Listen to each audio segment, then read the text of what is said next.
Hello and welcome to the DojoCast, episode 24 of the DojoCast. Come on in. Hey guys, I'm your host Adrian, and first off, I do want to apologize. I am on a MacBook, currently using a built-in microphone. For you listening who do not know, I am on vacation. I took a 2-week vacation in the Philippines to see some family. So, I'm using a microphone on the laptop built-in. Along with that, there'll probably be some background noise, but I'm going to use Audacity to my best of advantage to take out a lot of the background noise, etc. Anyways, I did have time, I should say, today to round up some stories in the week, because I've been a little bit behind on the podcast with vacation, with the end of school, etc. And I had about 6 stories here that I want to mention that really stood out within this last week and a half, I should say. First off, I want to talk about a big security glitch, and that was with Dropbox. Dropbox, the famous file sharing network, where you can drop your files. Now, this goes into account to show that you really shouldn't store anything super important on Dropbox, just because there is a worldwide glitch for the Dropbox, all users, I should say. So it said that around, I believe this was on, I want to say this was around yesterday, which was not yesterday. For the time of this recording, it's going to be probably late. So this was June 20th. Sorry, I should say, I was about to say 21st, but around the time of 1:45 p.m. That's PT or Pacific time, to 5:46 p.m. So around almost 4 hours. There was a security breach when Dropbox, a company started in San Francisco, pushed out a code update. This code update introduced a bug, and not a small bug, a huge authentication bug, which meant that you can, as long as you had a username, or I should say an email address, you were allowed to log into any Dropbox account, so as long as you just put in the email address. No password required. The password field can be literally blank. And the co-founder, Arash Ferdowsi, said that this should have never happened in a blog post, and they're scrutinizing our controls and will be implementing additional safeguards to prevent this from ever happening again. So, again, this was for 4 hours. Now, of the users that were, they said a small percent was affected from this actual, because, this wasn't something huge until after it happened. But it did assure its users that they use the best tools to keep their software, secure, and have, they say, the smartest people at Dropbox working on keeping it secure. Now they relieved, I believe in even back in 2008, they received $7.2 million in funding to keep the service free of service, and obviously I think it was from Sequoia Capital, to implement some security features. Now this was a huge bug. Like I said, not a huge amount of users were affected, because this wasn't a huge story at the time. Because if this blew up at the time, then more and more people would be trying to log into people's accounts. Regardless, you did need an email address, but nowadays that's not so hard to find out if you know the person you're trying to log into, especially if it's a public figure. Like, for example, people on YouTube who use your email address for, contact, they may use that for their Dropbox account. And, it's just really sensitive for those people. I had a couple friends I know who store data like banknotes, credit card statements, numbers, specific passwords. I know people keep passwords in there. For the most part, yeah, if Dropbox isn't, having a bug like this, which would be I shouldn't say it's the best place to store it, because you should always keep those type of files encrypted and or in a third-party location. They're trustworthy. They're not a company who's going to make off or, take off their data or anything like that. For the most part, it would be safe there. But, in situations like this where you see people getting, there's a breach and people can access your data, this is where you should really think about where you're storing your data and how encrypted that data is, if it has any encryption at all, no encryption. So, there is other places you can go, obviously. There's a lot of other companies out there, but I still, my Dropbox account personally wasn't affected. I believe there was a place for you to check if your files were safe. There's a way to check that file log to see if any transfers or anything like that happened. For the most part, though, they said that for the majority of the users that they noticed an unusual amount of transfers or recent updates to their files, they emailed those users out, kind of notifying them Now, it wouldn't hurt to change your password probably, just in case. If you're a little, paranoid, you can change your password, double check your files on there manually if you'd like. But for the most part, my account was totally fine, and I still do trust Dropbox, but then it goes to show, don't keep any personal data that you don't want other people getting off on your Dropbox. Alright, so that was one of the big security stories within the last week or so. Now, another bigger story out there, I guess a software story. Apple, they had some news this week releasing the new Final Cut Pro 10, Final Cut Pro X, dubbed 10, obviously. This is a newest iteration to the Final Cut Pro series. Now, there's been a lot of controversy around Final Cut Pro 10. Professionals, for the most part, don't like it. Consumers say it's great because it's simplified. A lot of people like to think of it, Final Cut Pro 10 is version 1.0. If you take 10, obviously you get version 1.0. And that's exactly what it was.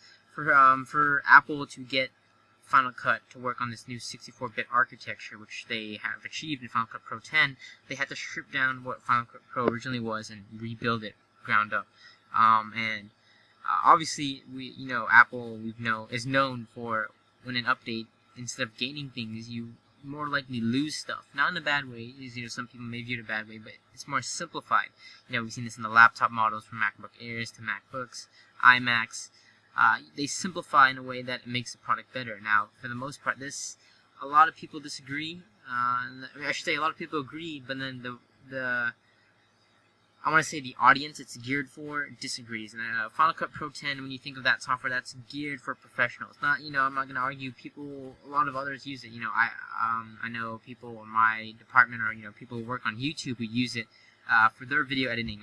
And myself, I use Sony Vegas on Windows and for that. And I'm not making any movie quality stuff, but I am making content that requires long podcasts, that requires certain tools, multicam editing, that sort of stuff.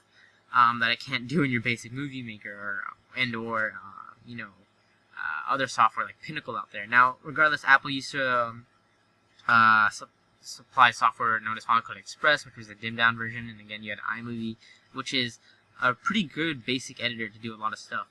But a lot of people thought that Final Cut Pro should be dubbed iMovie Pro just because the interface was severely slimmed down. And if I'm just going to go ahead and open up the features here, you can head over to digitaldojos.com where I wrote a full article going over the interface, the cons and pros, what people thought. And we'll be having a full review of that once we get that in to our my friend Josh, who's on his MacBook Pro. I'm going to ask him to get a review up for Final Cut Pro 10 once he gets that. But anyways, everything changed. They quote, everything just changed in post. It's now $300, so there's no more Final Cut Studio for one. No more, I believe that was $1,200. Motion, color, they got rid of a lot of apps. They got rid of like Color, Soundtrack Pro, apps like that, and they claim that it's bundled within Final Cut Pro 10 now. Though a lot of professionals say that it's kind of lackluster compared to the actual standalone applications. You don't get the full features, obviously, because it's all built in now. Though, for stuff like, I believe you can get Motion, the graphics editor, and compressor, encoder for Final Cut Pro separate. I believe they're $50 each in the App Store, while Final Cut Pro is now a substantially cheaper $300 in the App Store. So I believe you can only get this in the App Store. Maybe you can probably get it. I'm not sure if they claimed it was in the App Store. I'm not sure if you can get like a physical version. I would believe so. Anyways, like I said, the big breakthrough was a new 64-bit performance. They added a revolutionary editing tool, powerful new ways to organize your media. There's a new thing called the magnetic timeline that a lot of people hate and or like. It's built from the ground up, like I said, for professional. It's geared for professional editors. And what a lot of them just don't like is they took out some key features that a lot of professionals use. One being multicam support. And there's no support for XML files. There's no support for Final Cut Pro 7 projects, which was a huge, problem that a lot of people had, just because if you're introducing a newest piece of software, you probably want it to be compatible with your previous edition. But then again, there's been a time gap on the time this software has been edited. Obviously, we're going from Final Cut Pro 7 to Final Cut Pro 10, and it's a tremendous leap. Obviously, this interface is much more simplified, but a quote that I heard that I really thought kind of said it all is, Apple's willing to upset 5,000 or so, professionals. There's probably more. I'm just giving a figure here. to they're willing to upset those professionals in order to satisfy those 5 million plus consumers out there. Because now with the price change, this is easier, much more cheaper and affordable for consumers to get. And from people who have heard that, like, not regardless, I should say, no doubt, Final Cut Pro 10 is still a great editor out there. It's one of the best, even with, this version update. But it's much more easier, and that's what a lot of editors, professionals said. It's much more easier for them to teachers who teach Final Cut Pro classes and or tutorials. It's much more simplified in a way that people who've used iMovie will know how to use this in a sense. They will know their way around. They'll know how to use most of the tools. Obviously, there's a lot of features that are new, but it's much more easier to teach and get around. Now, like I said, arguably some professionals are going to want their money back, and Apple recently in the week did offer refunds for people who didn't want their money back, which is something you don't see Apple do a lot. So, really, we're just going to have to wait to see what Apple does in the future. This refund thing was surely something that we didn't expect, but, whether or not they'll implement a lot of features that professionals want in the next update for Final Cut Pro 10, who knows. But anyways, you can read my full post over at digitaldojos.com if you're interested. Alright, some other news in gaming. 2 games I want to quickly mention out there, just a quick little note. Team Fortress 2, recently available on Steam for free for life now, free forever to play. Recently, I believe it used to be around like $10-20, really cheap. It used to come in something called the Orange Box, which featured Portal, Half-Life 2, and Team Fortress 2, which is a very, very fun first-person shooter. Kind of a cartoony animation, but really, really great game. Hours and hours of fun. I've played the game for a long time now, ever since it came out on the Orange Box. And now they're offering it completely free.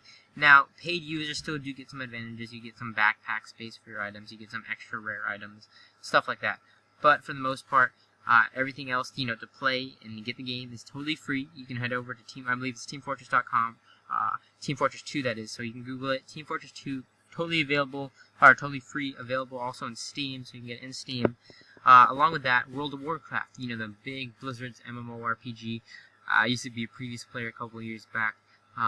But World of Warcraft is now free to play up to level 20. So they used to, back when I started, they had a trial period. I think it was like a 10-day trial. And when you got the game, you had like a trial you can give to friends so that they can play and get used to the game and kind of level up. In 10 days, if you're, what do you call that?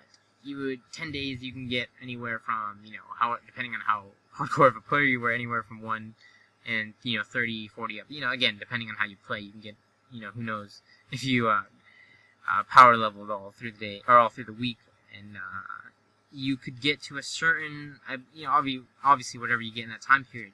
But now, you don't need that 10-day trial, you don't need, that trial from a friend. You can go up, it's free to play, full, all around the world. You can roam everywhere, get access to every feature, till level 20, I believe. You get up to level 20, and then if you'd like it from there, that's, I would say if you're a new user, that's probably a couple weeks of gaming, or leveling up, maybe a week or two, but get to level 20, and then you can decide to buy it from there. So Blizzard is offering it for free up to level 20, which is, I guess, just another way to suck a lot of people in, because now they're going to play longer than that trial period they had.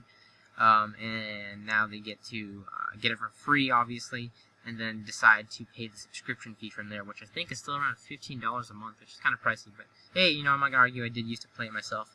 It was a good game, but I since quit. I think 2 years ago. It's been 2 years since I quit. Anyways, guys, if you are a gamer fan of Team Fortress and or World of Warcraft, go out there and take advantage while you can. Alright, another big story this week, Google Plus. And while I open up my tab here, let me just get it set up here. Google Plus is Google's approach to social networking. Yes, another approach to social networking by Google. This one was more, a lot of people dubbed, there's Google Buzz, obviously, but Google Plus was something that a lot of people thought would be a Facebook competitor. And, there's a couple things that you can disagree and agree with, but I personally haven't gotten my invite yet. I actually didn't even go on the sign up list. I knew it was coming up, but I didn't bother to get up, and then when I went there, finally, the invite system was down. But anyway, basically, Google Plus right now is a limited field trial, and it's just Google's new project to real-life sharing throughout the web, and they have a huge advantage of this because they get to tie it within their services, like Gmail, and recently, they added a new Google bar in the top of their web pages, like the search engine, and now you can be logged in with your Google Plus. So this obviously has a huger advantage because people will probably open up Google more on their start page rather than Facebook. Regardless, they don't have the huge amount of users, fan base that Facebook does. They offer a couple features that they call circles is one of them. A lot of people dub this the easier way to manage your friends, share stuff with your college buddies and or your parents, family, or something you don't want out to go to your boss. So basically, it's your groups in Facebook kind of implemented in a simpler way with circles. They have something called Hangouts. Let your friends know where you're going to be free for a video game hangout anytime. Catch up with them on YouTube or just hang out. That's what they aim to video conferencing, stuff like that. So ways you can meet up physically and or over the internet. Kind of just meetups, organizing meetups. Sparks is what they call a feed of stuff you like, stuff you're interested in, stuff you want to share. We want it to be read, shared, watched, whatever. So you can add your interests basically within this, and they call them again Sparks. So you can go get that. Your Google Plus, you can go to the website right now and get posted for an invite, or your friends can actually invite you. From what I've seen, it looks okay. It looks a lot like Facebook. It's Google's idea of Facebook, what they want to see implemented in Facebook. Though a lot of what I've heard is parents and other bloggers like it a little bit more than Facebook if you're more security, privacy aware. It's much more simpler to navigate in terms of privacy settings and what goes where, who sees what. That's why a lot of people like it in terms of the privacy savvy people. Though for the most part, I don't really see a lot of people switching over. I can see a lot of it can be a huge thing, but in terms of Facebook competitor, I really don't see like my parents or sister. Or, I can't see people getting like a Google Plus account. I guess a lot of the tech heads out there, yeah. And a lot of other people will catch on, some parents, the people who are in the know. But for the most part, my parents are, going to know about Google+. I'm sure it'll be promoted. Like Chrome's promoted. Chrome's a great product. I may be wrong because Chrome took off and Google's pushed it really far. So depending on how far, again, it's just a project right now. Buzz was a project. Wave was a project. But, we'll see how it goes. I will get more in depth once I get my Google Plus invite. If you want, if you have one, and I haven't got one by the time of this podcast, email me at digitaldojos@gmail.com. Alright, so moving on from that, let's go on to my, second to last story I should say here. 2 companies that were sold this week, pretty big news. GoDaddy recently we just sold, I believe today while I'm doing this podcast, the world's largest domain registrar, I should say, was sold for $2.25 billion, announced late this Friday. It was being predicted that private security firms will seal the deal. I believe the companies are, equity firms KKR & Co., Silver Lake Partners, and Technology Crossover Ventures seal the deal to take on GoDaddy's debt, which the Wall Street Journal says amounts to roughly half the value of the deal. So basically, Bob Parsons said that this deal is going to be these guys are going to help the company with a lot more potential internationally and more potential to make partnerships and acquisitions, and obviously pay off this debt that GoDaddy has. So, that's, pretty big news. But even bigger news, MySpace was lucky enough to get sold for $35 million to Specific Media. And that's exactly what they're called now. So, closing another chapter on the internet's, iconic social networks, I should say. MySpace has been sold to Specific Media, again, that is the name, an advertising network, for $35 million. Sources close the situation, said here in the article, says, sources close to the situation said the deal is being completed today. It has not officially signed. MySpace owner News Corp will hold on for a small stake, less than 5%, so the current owners are going to get a small share. And it's now official, there was an update here, it is finally official. And the price is, $100 million below what News Corp was hoping for. But again, you're lucky to get off with what you got here, $35 million. I believe News Corp back in 2005 bought MySpace for $580 million. Yeah, $580 million back in 2005, and now they're only getting $35 million. Just to show you how much the internet really changes. MySpace used to be the huge thing. I remember having top friends and all that. Now it's Facebook. A lot of my friends, and I know a lot of people have generally switched over to Facebook. Not to doubt MySpace has a lot of fan base, but, it's Facebook's where it's at right now, and Twitter's growing and all of that. So, huge news. And with that, I do want to talk about my last story of today. The review roundup has been out there. You've been seeing it all over the internet. The HP touchpad is finally out. A lot of people say it's had a lot of potential to be an iPad killer, but for the most part, a lot of people said it's great, but it's no iPad killer. And again, this is just people comparing it to the iPad. Not saying the iPad is the quote benchmark, because we should see the product as an individual, where as an individual it is a great product. The touchpad is HP's first WebOS based device for the tablet market. It features a dual core 9.7 inch tablet. Looks similar to the iPad in design, I should say. Has specs closely aligned to the Galaxy Tab, Motorola Zoom, iPad 2, those mix of tablets. The differentiator anyhow is HP is using the WebOS system or operating system for their tablet, which is the crown jewel of HP's acquisition of Palm. Obviously, they got the whole WebOS, which they're integrating in the touchpad, which looks great. The interface looks great. Has built-in software features like video chat with Skype. I believe, though, when I was reading the reviews and stuff, there was cons about, I think you can't record with the back-facing camera. Don't quote me on that, but I think that was one of the big cons. HP touchpad is selling for the same price as Apple's iPad, $499 for a 16 gigabyte Wi-Fi model, $599 for the 32 gigabyte unit. And HP, though, isn't the only tablet maker to struggle with competing with Apple on price. Android is also making a tablet along with Samsung, HTC, Motorola, Asus, Toshiba, to kind of focus that price level to compete with Apple. Which again, a lot of people compare it with the iPad. That's just because right now it's the market leader in the tablet, and it's what everybody's basing off the competition off of. So you can take a look at these HP touchpad screenshots, etc. on the I'm gonna try and get some on the video here. Now I should have mentioned this earlier, which I totally forgot. Like I said, I'm on vacation. I'm only on the MacBook. I decided not to use the iSight for video quality just because I wanted to save the trouble. It's not really great quality, and bandwidth here. It would take me longer, I should say, to upload the video version than it would me at home. So I'm only on Wi-Fi, I should say. So I decided not to do the video version. So I should have told you earlier, like I said, you could have just totally minimized this, put in another tab, browse the web while you listen to this, just catching you up on some news. With that, guys, I do want to close the show with just some updates. Sorry I don't have a pick of the week. I thought I had one on my iPad here, to be honest, but for the life of me, I couldn't remember what it was. So let me just flip through my apps here. Sorry, I did have one actually. It was for Facebook. An application came out, MyPad, for the iPad.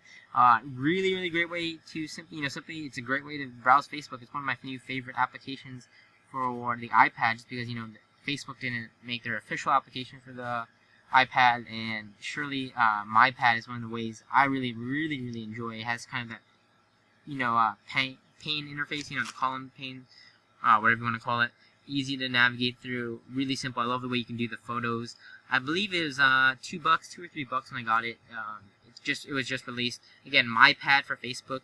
Check it out.